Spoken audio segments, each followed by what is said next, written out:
सन्माननीय शिवसेना नेते राजनजी विचारे साहेब यांना मी विनंती करतो की कृपया आपण मार्गदर्शन करायचं आहे।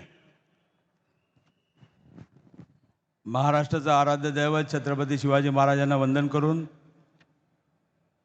भारतरत्न डॉक्टर बाबासाहेब आंबेडकर, हिंदू हृदय सम्राट शिवसेना प्रमुख बाळासाहेब ठाकरे आणि ठाणे जिल्ह्याचे दैवत धर्मवीर आनंदीगे साहेब यांच्या स्मृतीस वंदन करून आज या ठिकाणी या प्रचार सभेला उपस्थित असलेले आदरणीय पक्षप्रमुख उद्धव ठाकरे साहेब, सन्माननीय महाराष्ट्र नवनिर्माण सेनेचे अध्यक्ष आदरणीय राजसाहेब ठाकरे, आमचे सन्माननीय संजय राऊत साहेब आणि मंचावर असलेले सर्व मान्यवर नेते, आज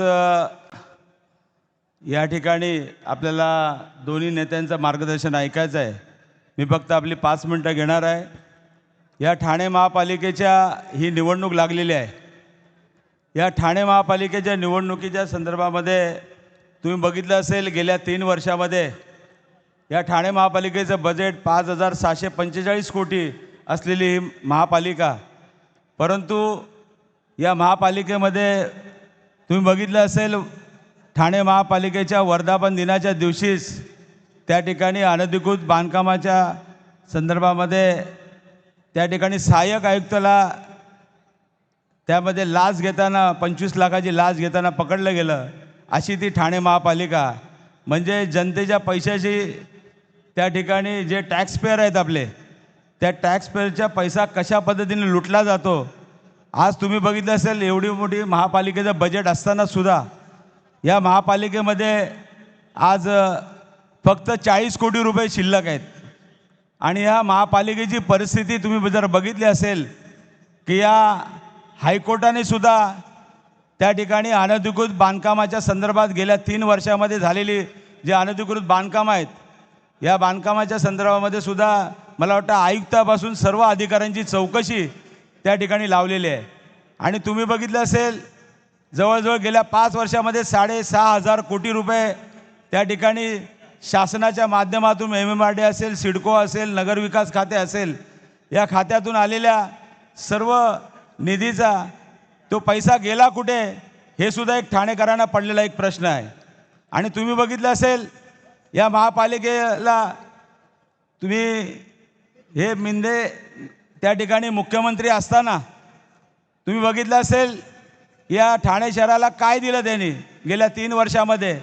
तर या ठाणे शहराला तुम्ही बघितलं असेल, ठाण्याला, नवी मुंबईला, त्याचप्रमाणे मुंबईला स्वतःचं धरण आहे, परंतु या ठाण्याला गेली कित्येक 22 वर्ष सत्ता असताना सुद्धा हे स्वतः मुख्यमंत्री होते, परंतु आज सगळ्यात या धरणाची हे सुद्धा झालेलं नाही।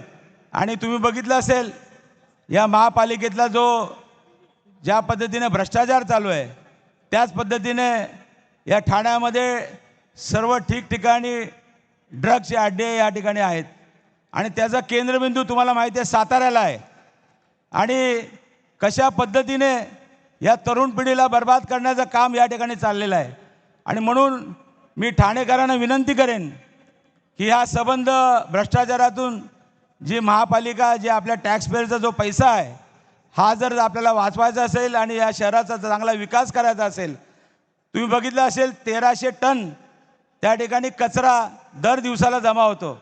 आणि या 1300 टन कचरा जमा झालेला आज आपली स्वतःची डम्पिंग ग्राउंड नाही। आणि तुम्ही बघितलं असेल, या महापालिकेचं आज घोडबंदरमधून आपल्याला घोडबंदरवासीय जे आहेत, जवळजवळ 15 ते 20 लाख लोक त्या नवीन ठाणे शहराच्या इथे राहत आहेत, परंतु आज परिस्थिती अशी आहे की गेल्या 6 महिन्यामध्ये जवळजवळ 80 ते 90 मृत्यू त्या ठिकाणी ॲक्सिडेंटमध्ये गेलेले आहेत। आणि असं असताना या ठाणे महापालिकेच्या माध्यमातून तुम्ही बघितलं असेल, ठाणे शहर हे तलावांचं शहर होतं, परंतु या संपूर्ण तलाव त्या ठिकाणी बघितलं असेल एकदम वाईट अवस्थेमध्ये आहे। आणि हे जर सर्व बदलायचं असेल तर मी ठाणेकरांना विनंती करेन, ही ठाणे महापालिका तुम्हाला भ्रष्टाचारातून मुक्त करायची असेल, त्याचबरोबर या ठाणे महापालिकेला जर विकास करायचा असेल, या ठाणेकरांच्या या संबंध जे काही हे जे अड्डे आहेत हे जर उद्ध्वस्त करायचे असतील तर या ठिकाणी ठाणे महापालिकेच्या निवडणुकीमध्ये शिवसेना उद्धव बाळासाहेब ठाकरे, त्याचबरोबर महाराष्ट्र नवनिर्माण सेना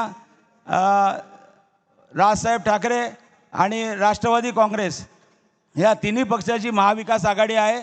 त्या ठिकाणी मशाल आहे, शिवसेने उद्धव बाळासाहेब ठाकरेंची निशाणी, त्याचबरोबर मनसेची निशाणी आहे रेल्वे इंजिन आणि राष्ट्रवादीची निशाणी आहे तुतारी. मला वाटतं या निवडणुकीमध्ये नक्कीच या ठिकाणी परिवर्तन कराल आणि तरच हे ठाणे वाचू शकेल. म्हणून आपल्याला नम्र विनंती आहे की आपण या 15 तारखेला येणाऱ्या निवडणुकीमध्ये त्या ठिकाणी आपण भरघोस मताने या सर्व यांना विजयी करा असा विश्वास या ठिकाणी व्यक्त करून माझे 2 शब्द संपवतो. जय हिंद, जय महाराष्ट्र, वंदे मातरम.